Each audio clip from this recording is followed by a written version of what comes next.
मैं परीक्षा ले सकती हूँ? आपको एक बात कही थी कथा में, जो शंकर का भक्त होता है, जो शिव की उपासना करने वाला होता है, जो शंकर को एक लोटा जल चढ़ाने वाला होता है, जो शिव महापुराण की कथा को सुनने वाला होता है, उसकी परीक्षा कोई देवता नहीं ले सकता जब तक शंकर की आज्ञा ना हो जाए। शिव की आज्ञा ना हो तब तक उसकी परीक्षा कोई नहीं ले सकता।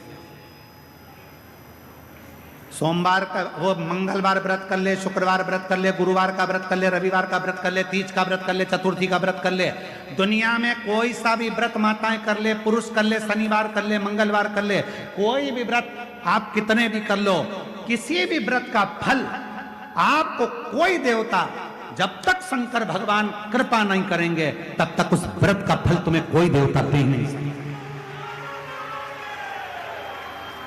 कोई पुरुष सोचे मैं शनिवार का व्रत करता हूं, मुझे शनि महाराज फल देंगे, मैं मंगलवार का व्रत करता हूं, मुझे ये भगवान फल देंगे, मैं रविवार का व्रत करता हूं, मुझे ये देवता फल देंगे, मैं गुरुवार का व्रत करता हूं तो गुरु महाराज फल देंगे, मैं शुक्रवार का व्रत करता हूं तो माता जी मुझे फल देंगी, मैं ये व्रत कर रहा हूं बुधवार का तो मुझे गणेश जी फल देंगे। नहीं, पूरे शास्त्र पुराण वेद उठाकर देख लीजिए, पृथ्वी पर रहने वाला मनुष्य अगर बैकुंठ में व्रत करते तो बैकुंठनाथ दे देते, ब्रह्मलोक में व्रत करते तो ब्रह्मा जी दे देते, इंद्रलोक में व्रत करते तो इंद्रलोक में इंद्र दे देते। पर आप और हम सब पृथ्वी पर रहते हैं और पृथ्वी पर रहकर यदि हम कोई सा भी व्रत करेंगे उसका फल बिना शंकर की आज्ञा के मिल ही नहीं सकता, शिव की कृपा के बिना मिल ही। तेरी कृपा बिना न हिले लेते हैं श्वास से, तेरी कृपा से तनु, बिना शिव आज्ञा के कुछ नहीं मिल सकता। तो भगवान शंकर से पार्वती जी आज्ञा ले रही हैं, आप बोलो तो मैं इसकी परीक्षा ले सकती हूँ, मैं परीक्षा लूं पर आपको मेरा साथ देना पड़ेगा। शंकर जी बोले ठीक है, अगर मेरे भक्त की परीक्षा लेना ले ले, मैं तेरा साथ दूंगा, क्या चाहती है? पार्वती जी ने कहा आप ब्राह्मण बन जाओ, मैं ब्राह्मणी बन जाती हूं। ठीक है, और बोल, बस इतनी कृपा करना। पार्वती जी बोली मेरी जो सवारी है शेर सिंह, वो पकड़ने के लिए आएगा, आप और हम दौड़ेंगे, राजा भद्रायु के सामने जाएंगे। ठीक है, शिव जी ने कहा ठीक, जैसी तेरी मर्जी। शंकर पार्वती ब्राह्मण ब्राह्मणी का रूप लेकर भाग पड़े, दौड़ते दौड़ते आ रहे हैं, दौड़ते दौड़ते राजा भद्रायु कीर्ति मालिनी के सामने आ गए। राजा भद्रायु ने पूछा कौन हो तुम? ब्राह्मण दौड़ता हुआ कहता है पीछे सिंह पड़ा है, आ रहा है, दौड़कर हमें खा जाएगा, बचा लीजिए, बचा लीजिए, मेरी पत्नी पीछे रह गई है। इतने में पत्नी दौड़ती दौड़ती आई और पीछे से सिंह आया, उसने कीर्ति मालिनी के सामने, राजा भद्रायु के सामने ब्राह्मणी को पकड़ लिया मुख में, और तभी राजा भद्रायु से ब्राह्मण ने कहा मेरी पत्नी को बचा लीजिए, मेरी पत्नी मर जाएगी, महाराज मेरी पत्नी को बचा लीजिए। राजा भद्रायु ने बाणों को उठाकर साधना प्रारंभ करा।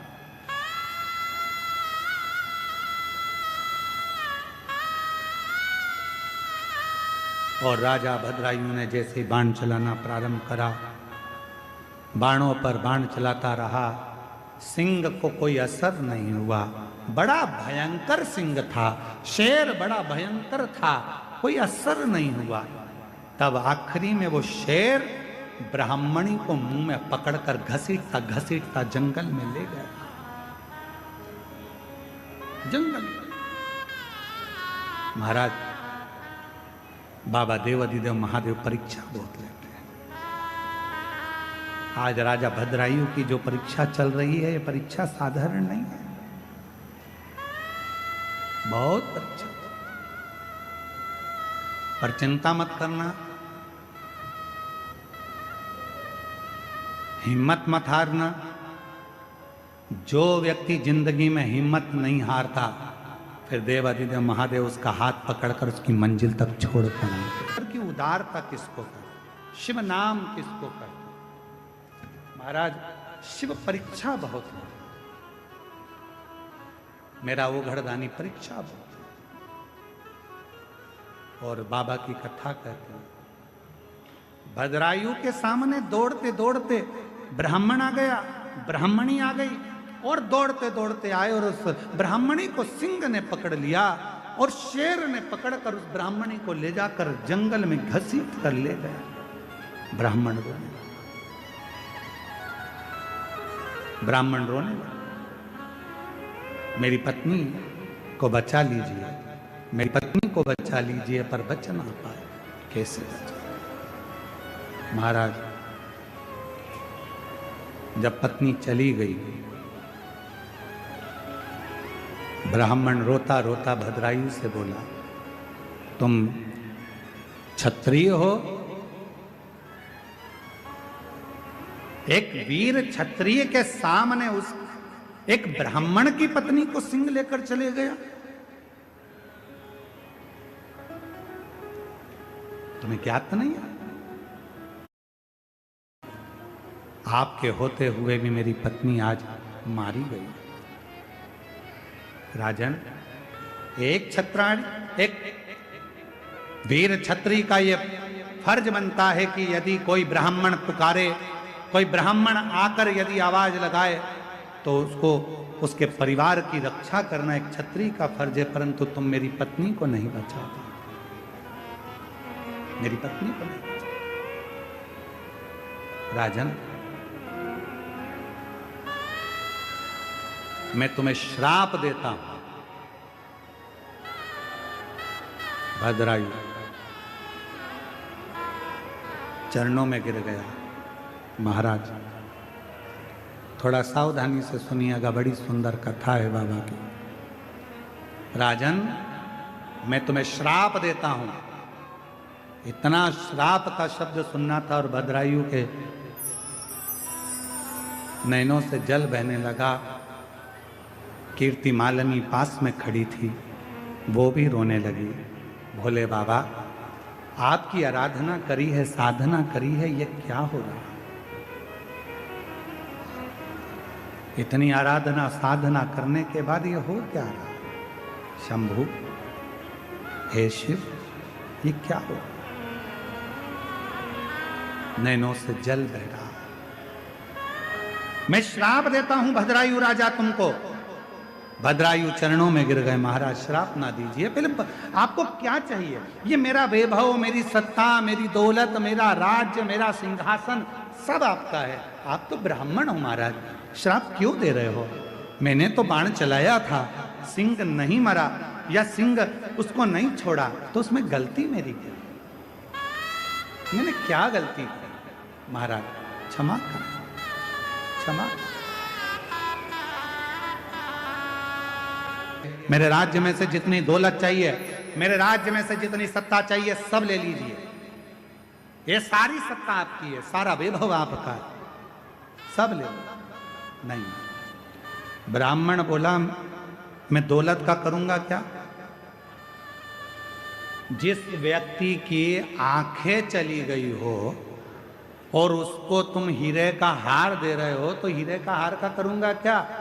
आंखें तो चली गई मेरी, अब हीरे का हार का मैं क्या करूंगा? तो महाराज बोलो, आपको क्या चाहिए? भद्रायु राजा के सामने ब्राह्मण ने कहा, मेरी पत्नी चली गई तो आपकी ये रानी पत्नी मुझे दे दीजिए। ये कीर्ति मालिनी मुझे, इस कीर्ति मालिनी के साथ मैं विवाह करूंगा, आप मुझे दे दीजिए। बड़े भाग्यशाली हो, आज प्रदोष के दिन ये कथा आपको सुनने को मिल रही है, और वो भी भौम प्रदोष के दिन, सोम प्रदोष के दिन इस कथा का, सोमवार के दिन, इस प्रदोष के दिन इस कथा का लाभ ले रहे। बड़े भाग्यशाली। कहते हैं राजा भद्रायु की इस कथा को जो श्रवण करता है, स्कंद पुराण में लिखा है, राजा भद्रायु की इस कथा को जो श्रवण करता है,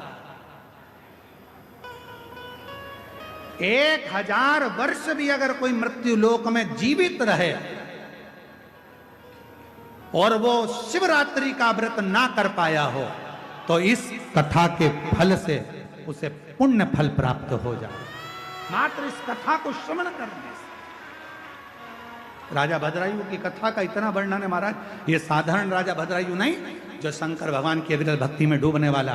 कहते हैं जिस मार्ग से कोई शंकर भगवान का भक्त जाता था तो भद्रायु वहां बुआरी लगाता था। कहते हैं भद्रायु की धर्म पत्नी कीर्ति मालिनी मां बुआरी लगाती थी, झाड़ू लगाती थी। आ जाओ।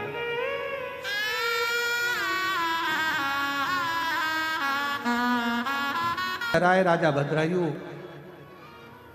हर तरह से, राजा भद्रायु हाथ जोड़कर कह रहे हैं आपको क्या दूं राजन, जो जिसके नेत्र चले गए हैं उस नेत्र विहीन को यदि तुम हीरे का हार दोगे, ये गाड़ी, ये बंगला, ये धन, ये दौलत, ये संपदा, ये सत्ता यदि आप दोगे तो वो किस काम का।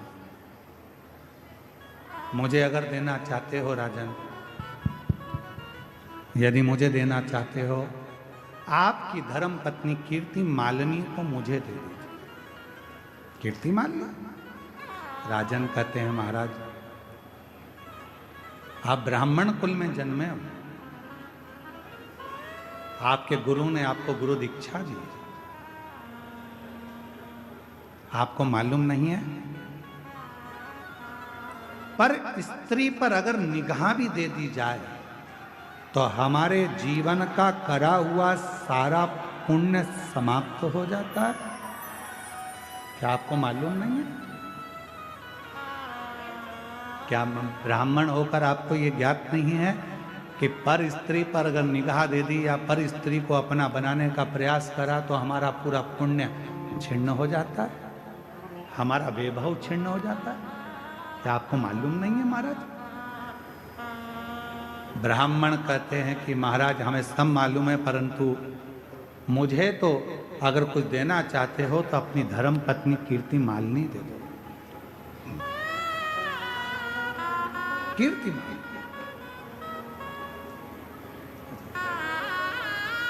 महाराज खूब समझाया भद्रायु ने, पर ब्राह्मण मानने को तैयार नहीं हुआ। आखिरी में कीर्ति मालिनी खड़ी थी, आंखों से आंसू गिर रहा था, नैनों से अश्रु बह रहा था, जल नैनों से आंसू बह रहा।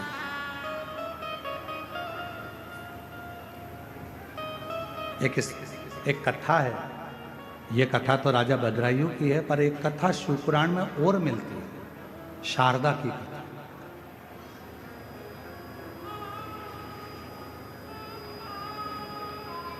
कई लोगों के हृदय में प्रश्न अड़ जाता है, कई लोग हमारे पास में आकर प्रश्न करते हैं, आप कहते हो 50 साल की स्त्री हो गई उसको बच्चा कैसे हो सकता है? कई लोग कह देते हैं कि वो जब उसका रजो धर्म ही नहीं आ रहा तो उसको बच्चा कैसे हो सकता है? आप कहते हो 40 साल शादी को अगर उसको बच्चा हो गया, ये कैसे हो सकता है? कई लोगों के दिमाग में ये प्रश्न पड़ा रहता है, तो मैं उनसे निवेदन करूंगा एक बार स्कंद पुराण और एक बार शिव महापुराण को गीता प्रेस गोरखपुर की लेकर आना, पूरा पढ़ना। उस शिव पुराण में एक चरित्र ऐसा भी आता है, शारदा देवी का चरित्र आता है, जो शारदा जिसका विवाह हुआ और विवाह की रात्रि को ही, विवाह का रात्रि का समय था, संध्या पड़ रही थी, पति पत्नी को कक्ष में छोड़कर बाहर पानी लेने गया था, उसके पति को सर्प डस लिया था। शारदा का चरित्र, और पति मर गया विवाह की प्रथम रात्रि पर। पत्नी, सारा परिवार रोते रोते भाई बंधुओं ने निकाल दिया, ये विधवा हो गई, विधवा हो गई, विधवा हो गई, और उसको अपने बाप के घर, पिता के घर भेज दिया था उस शारदा को। ये शिव पुराण का चरित्र, ये स्कंद पुराण का चरित्र हम आज प्रदोष के दिन इसलिए वर्णन कर रहे हैं, आपकी जिंदगी में उतरे ये बात कि लोग प्रश्न खड़ा करके उसका उत्तर है इसमें। शारदा अपने मायके चली गई, बाप के घर रहने लगी, 3 भाई थे, भाभी थी। आज भैया भाभी कहीं चले गए थे, एक नेत्र से विहीन एक मुनि अपने शिष्य के साथ उस शारदा के घर आ गया था। शारदा। शारदा ने सेवा करी, मुनि ने आशीर्वाद दे दिया, एक विद्वान पुत्र तुम्हारे गर्भ से जन्म ले, तुम्हारे पति के माध्यम से, तुम्हारे पति के द्वारा एक विद्वान पुत्र जन्म ले। शारदा ने मुनि का हाथ पकड़ा, बाबा क्या कह रहे हो, मेरा पति मरे हुए सालों हो गए और मैं विधवा, मेरा पति चले गया, तुम कह रहे हो मेरे पति के द्वारा मुझे बच्चा होगा, कैसे होगा। मुनि शारदा के सामने कहते हैं अब तो मेरा वचन झूठा नहीं जा सकता, क्योंकि मैं शंकर का भक्त हूं। शिव का भजन करने वाला यदि अपनी वाणी से एक बार कह देता है तो उसको तो शंकर को भी पूरा करना पड़ता है, वो उसको स्वीकार कर। शिव को भजने वाला यदि अपने मुख से एक बार कह दे, कई लोग कहते हैं आप कह दे तो ऐसा हो गया, आप कह दे तो वैसा हो गया, आपकी बात शंकर जी रख लेते। शंकर का भक्त यदि कुछ कहेगा तो उसकी लाज देव अधिदेव महादेव को रखना ही पड़ेगा, रखना पड़ेगा। मुनि ने कहा मैंने वर दे दिया, अब तो ये सिद्ध होगा। शारदा ने पांव पकड़ लिए, अगर ये सिद्ध होना है तो तुम्हें मेरा गांव छोड़कर नहीं जाना है। मैं जानना चाहती हूं क्या मेरे पति मरकर चले गया और उसका गर्भ मुझे ठहर जाएगा? हो नहीं सकता, कभी नहीं हो सकता। वाह। एक दिन मुनि बैठे थे, नेत्र नहीं थे, शिव की आराधना कर रहे थे। शंकर की भक्ति करते करते मुनि ने कह दिया शारदा आज रात्रि को तुझे तेरे पति का स्वप्न आएगा, तेरा पति स्वप्न में तेरे कक्ष में आएगा। शारदा स्वप्न में ही तेरा पति तेरे कक्ष में आएगा और तुम दोनों साथ रहोगे और तेरा आज ही रात को गर्भ वो स्वप्न में ही ठहर जाएगा। और शारदा के हाथ में शंकर का चढ़ा हुआ जल मुनि ने दे दिया, जल का आचमन शारदा ने कर लिया। रात्रि को स्वप्न में पति आया और शारदा का गर्भ ठहर गया। पूरे नगर के लोग थू थू करने लगे, ये विधवा होकर बेधव्य होकर इसका गर्भ कैसे ठहर गया, ये बेधव्य होकर विधवा होकर शारदा तेरा गर्भ कैसे ठहर गया। सारे गांव के लोगों ने इल्जाम लगाकर शारदा को